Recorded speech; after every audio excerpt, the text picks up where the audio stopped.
El síndrome de Joubert es una enfermedad neurológica congénita rara que se caracteriza por una malformación del mesencéfalo y el cerebelo. La enfermedad es una afección autosómica recesiva. Deben de estar presentes dos copias del gen anormal para que la enfermedad se desarrolle. Y es clínicamente heterogénea, ya que algunos pacientes pueden presentar otros trastornos derivados de la misma, como la amorosis congénita de Leber, enfermedad que afecta principalmente a la retina. Otra de ellas es la nefronoptisis, enfermedad que afecta al riñón, o otra conocida como la enfermedad renal medular quística. El síndrome de Joubert puede originarse por mutaciones en más de 30 genes distintos. Los estudios realizados apuntan a que las proteínas producidas a partir de estos genes jugarían un papel importante en las estructuras celulares llamadas hilos primarios. Los hilos son vellosidades microscópicas del vermis cerebral que sobresalen por la superficie de las células y están implicados en la detección del ambiente físico y la señalización química. Las alteraciones de esta enfermedad vendrían de la ausencia o el bajo grado de desarrollo de la parte media del cerebelo, el vermis y de los hilos localizados en la membrana plasmática de las células de esta estructura del cerebro, que mueven el líquido cefalorraquídeo. Los hilos primarios son importantes para la estructura y el funcionamiento de muchos tipos de células, incluidas las neuronas y ciertas células de los riñones y el hígado. Estas vellosidades diminutas también son necesarias para la percepción de la información sensorial, que el cerebro interpreta para los sentidos de la vista, el oído y el olfato. Con todas las mutaciones genéticas que se sabe asociadas en el síndrome de Joubert, representarían un 60 a 90% de todos los casos de esta enfermedad. En el resto de los casos todavía se desconoce la causa específica. Síntomas del síndrome de Joubert. Gran parte de los síntomas clínicos son más evidentes en la etapa infantil. Muchos niños afectados presentan retrasos motores significativos. Las características más comunes del curso clínico son la falta de control muscular, patrones respiratorios alterados, apnea del sueño, movimientos anormales en los ojos y bajo tono muscular. Todas las alteraciones derivadas de este síndrome se engloban en varias áreas: alteraciones neurológicas, oculares, renales y musculoesqueléticas. Alteraciones neurológicas más características del síndrome es la hipotonía, ataxia, retraso generalizado en el desarrollo, alteraciones intelectuales, alteración de los patrones respiratorios y movimientos oculares. La hipotonía es la debilidad muscular, es uno de los síntomas que puede observarse de forma más temprana, durante el periodo neonatal o durante la primera infancia. Aunque la debilidad muscular es un hallazgo clínico que está presente en una amplia variedad de patologías, la presentación conjunta con estas alteraciones permite realizar el diagnóstico de este síndrome. La ataxia, la debilidad muscular inicial, suele evolucionar hacia una ataxia o descoordinación motora significativa. Cuente que se desarrolle un desequilibrio e inestabilidad importante durante los primeros años en la marcha independiente. Alteraciones respiratorias. Las anomalías respiratorias están presentes poco después del nacimiento y suelen mejorar en el desarrollo, llegando incluso a desaparecer, aproximadamente a los 6 meses de edad. La alteración más característica es la presentación de episodios breves, es interrupción de la respiración, seguidos de episodios de hipernea, aceleración de la respiración. Los movimientos oculares no normales. La ataxia motora es una de las características más frecuentes. Se presenta como una dificultad para ver objetos visualmente acompañado en movimientos, disminución del seguimiento ocular lento, entre otros. Además, también es frecuente la observación de nistagmo en una de los pacientes. Todas las alteraciones son independientes de las anormalidades oculares específicas. El retraso en el desarrollo. En todos los casos, existe un nivel variable de retraso en el desarrollo madurativo. En particular, las habilidades lingüísticas y motoras son las más afectadas. También es común la presencia de alteraciones intelectuales. Sin embargo, no es una característica esencial. En muchos casos, pueden aparecer una inteligencia normal, en otras, un límite. Las malformaciones. Existen diversas alteraciones en el sistema nervioso central, que esta puede ser ensanchamiento de la fosa posterior, alteraciones del cuerpo calloso, quistes en la sustancia blanca, hematomas, ausencia de la glándula pituitaria, anormalidades en la migración neuronal, alteraciones y defectos en la organización vertical, entre otros. Las alteraciones oculares a nivel físico, la retina es uno de los órganos afectados por el síndrome.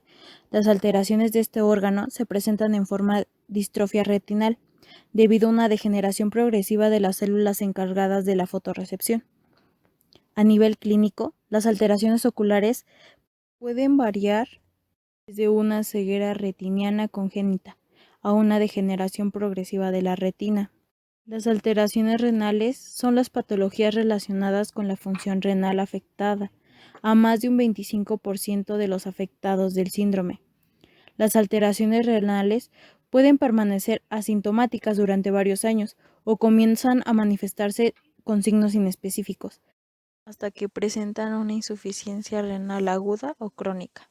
El tratamiento empleado para este síndrome sintomático y de apoyo a las patologías subyacentes. Además de las intervenciones farmacéuticas, es frecuente emplear estimulación temprana, física o cognitiva.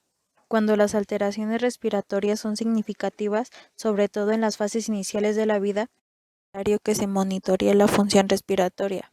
Por otro lado, la identificación y control de la generación ocular, complicaciones renales, el resto de complicaciones relacionadas con el síndrome de Hubert deben realizarse lo más temprano posible para ajustar las medidas terapéuticas necesarias.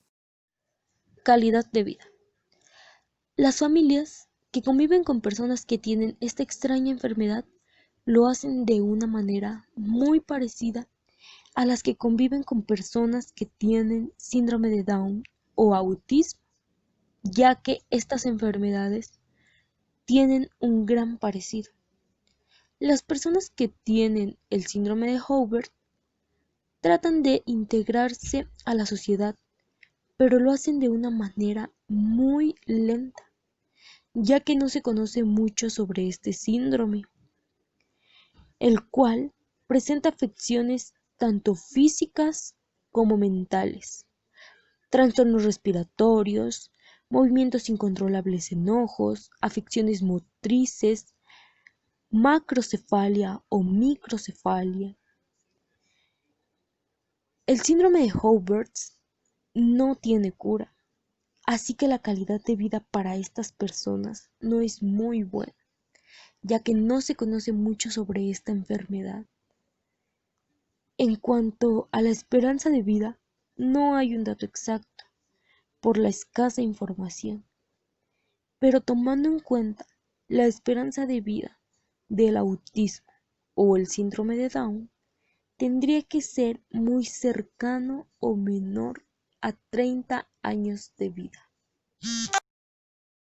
Estadísticas de aparición en la población. Con respecto al síndrome de Joubert, en sus siglas SG, es un raro trastorno autosómico recesivo, con una incidencia de 1 entre 1 millón a 1 entre 150.000 nacidos vivos, aunque estas cifras pueden ser subestimadas. En Italia se descubrieron 4 casos en una ciudad en el interior del país, con una población aproximadamente de 150.000 habitantes, siendo diagnosticado en la edad adulta. Para prevenir casos nuevos, en particular con hijos ya afectados, las parejas, el riesgo de tener un hijo afectado con síndrome de Joubert en futuros embarazos es del 25% de los casos. El síndrome de Joubert tiene varios defectos. Uno de ellos es ocular. La prevalecencia es desconocida aún. La edad del inicio o aparición en la infancia o neonatal. El síndrome de Joubert con defecto oculorenal, la prevalecencia es de 1 entre 1 millón y su herencia es autosómico recesivo. Alrededor del 50% de pacientes con portadores es transmitido de forma autosómica recesiva. Síndrome de Joubert con defectos hepáticos. Su prevalecencia es de 1 entre 1 millón. Más del 70% de los casos son debido a mutaciones. Y por último, el síndrome de Joubert con defectos orofaciodigital tipo 6, su prevalecencia es de 1 entre 1 millón. Hasta ahora se conocen 2 pacientes, incluyendo un feto, los cuales también pueden ser portadores de este síndrome. Aún no se tiene una cifra establecida con respecto a este, debido a la incidencia que hay en el mundo. Hasta la fecha, las pruebas genéticas de diagnóstico están disponibles solo para unos pocos genes, mientras que algunos laboratorios ofrecen pruebas moleculares de los genes conocidos en una base de investigación. En base a los hallazgos observados en la ecografía obstétrica completada eventualmente con la resonancia magnética fetal, resulta hoy posible el diagnóstico prenatal del síndrome de Joubert durante el tercer trimestre de la gestación. El pronóstico del síndrome de Joubert queda condicionado a la gravedad del cuadro respiratorio. En algunos casos, las crisis de apnea remiten espontáneamente durante el primer año de vida, y otros requieren asistencia mecánica. Este dato es crucial por la extrema sensibilidad de estos pacientes a los efectos depresores respiratorios de algunos agentes anestésicos. También las disfunciones hepáticas y o renales suelen condicionar el pronóstico de vida. ¿Cómo se realiza este procedimiento? A diferencia de los exámenes convencionales de rayos X y los de exploración por tomografía computarizada, la RMN, resonancia magnética nuclear, no utiliza radiación. En cambio, ondas de radiofrecuencia realinean los átomos de hidrógeno que existen naturalmente adentro de nuestro cuerpo. Esto no causa ningún cambio químico en los tejidos. A medida que los átomos de hidrógeno regresan a su alineamiento habitual, emiten diferentes cantidades de energía dependiendo del tipo de tejido del cuerpo en el que se encuentren. El explorador de RMN captura esta energía y crea una fotografía utilizando esta información. En la mayoría de las unidades de RMN, el campo magnético se produce al pasar una corriente a través de las bobinas de cable, y otras bobinas están ubicadas en la máquina, y en algunos casos son ubicadas alrededor de la parte del cuerpo en la que se está tomando la imagen. Estas bobinas emiten y reciben ondas de radio, produciendo señales que son detectadas por la máquina. La corriente eléctrica no entra en contacto con el paciente. Una computadora procesa las señales y crea una serie de imágenes, cada una de las cuales muestra una fina tajada del cuerpo. Estas imágenes pueden ser estudiadas desde ciertos ángulos por el radiólogo. La RMN tiene una mejor capacidad para diferenciar entre un tejido enfermo y un tejido normal que la de un rayo X, la TAC y el ultrasonido.